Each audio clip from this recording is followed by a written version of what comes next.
Hey guys, Mr. Mackie here. Now yesterday I was showing you how to find missing sides of shapes with algebra when we know the perimeters of them. And I set you this challenge with this compound shape, where I wanted you to find out what x was. Now, for this we also need to find out how long each of these sides are going to be. I haven't written anything, so you do need to think a little bit outside the box. Now for this side here, we have 2x, which makes part of it, and another 2x, which makes the other part of it. So this line would be 4x. Now for this line, we have 3x and x, which means this line is also 4x. Now that we know what each of the sides are worth, we can add them all together. So 2x, add 4x, add 4x, add x, plus 2x, plus 3x. Now that looks quite vast, so let's simplify it. 2x at 4x is 6x, 6x at 4x is 10x, 10x at x is 11x, 11x at 2x is 13x, and 13x at 3x makes 16x. And 16x will equal 80. So how do we find out what just one of those x's are? Well, we divide by 16 on both sides, so our x value is 5. So how long would each of these sides overall then be? Well, this one, because that's just 1x, would be 5 meters. The 2x would instead be 10 meters. The 3x, 15 meters. The 2x up here would also be 10 meters. And the 4x's would be 20 meters. How we can double check if we're right, we can add them all together. 10 and 20, 30, 50, 55, 65, 80. It works. Now we're going to be moving on from perimeter today. Now we're going to be looking at area. Now, I've got a rectangle here. It's not drawn to scale, I know, professional.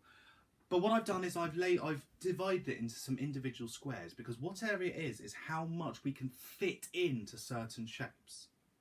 Now, for example, I've got this rectangle with a base of 6 meters and a height of 4 meters. And each of these little squares inside this rectangle have a base of 1 and a height of 1. Now, whenever we work out what area is, we always write it in centimeters, meters, but in this case, we write it in meters squared. The reason why is it's very similar to algebra, because we're multiplying an m by an m together, we just get m squared. Just in this case, the m actually stands for something. Now, what we do is we first need to find out what the area of this little cube, this little square that we've got. So, this little square has 1 meter at the base, 1 meter at the height. And so we have a 1 meter squared inside. How do we then find the area of this overall rectangle? So, firstly we count how many little squares we've got. 1, 2, 3, 4, 5, 6, 7, 8, 9, 10, 11, 12, 13, 14, 15, 16, 17, 18, 19, 20, 21, 22, 23, 24 little cubes. And these 24 little cubes all have a value in total of 24 m squared, 24 meters squared. Can you notice anything about this 24? Yes. This value is the base, which is 6, multiplied by the height, which is 4.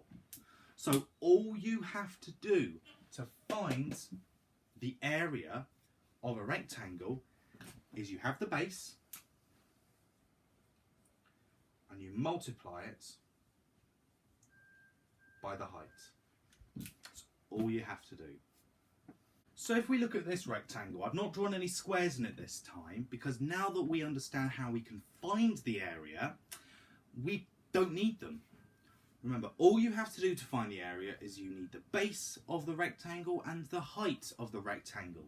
So we do 8 multiplied by 5, and that will get us 40 centimetres. Or have I forgotten something?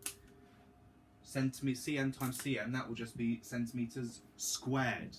A little clue I always do when we're trying to work out the area is it's the square area, which means that if we find the area, we have to square. What about this rectangle? We don't know what the baseline is. Or do we? Remember the rules that we learned. This line here has the exact same value as the baseline. So our baseline is actually 6 metres, same as that one. Opposites are the same. Now we can find out the area. 6 times 3 will get us 18 metres squared.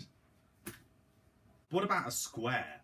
Still a 4-sided shape, but we don't know the base of it. Or do we? Remember, a square, every side is the same. So if this is 7, then our base is 7. And if you'd rather the height be on the side that we've always done it on, the height is also 7. And if you wanted to, fill everything in so you want closure, that is also 7. And we can find the area, because all you need to do is you just multiply the base by the height, which makes 49 centimetres squared. The thing I should have told you earlier is that the way to find out the area is exactly the same for a square as it is for a rectangle. So if you have a square, or if you have a rectangle, and you want to find the area, you just need to multiply the base and the height together, and you've got it. Simple as. So here's your challenge. Now, the most important thing I find in maths is being able to identify the possible mistakes and misconceptions other people could make. And areas, a lot of mistakes can come from it. Now, I have this rectangle with a base of, well, we don't know the base, but we know what this line is. And we have a height of 4.5 metres. I have 4 different answers down here. Only one of them's right. The other 3 are wrong. Your challenge is to not only find for me which answer's correct, but I want you to also explain to me what mistakes the other people did to get the incorrect answers. So think about the misconceptions people could make when tackling problems like this. Good luck. I'm looking forward to doing more of area. See you tomorrow. Bring it on.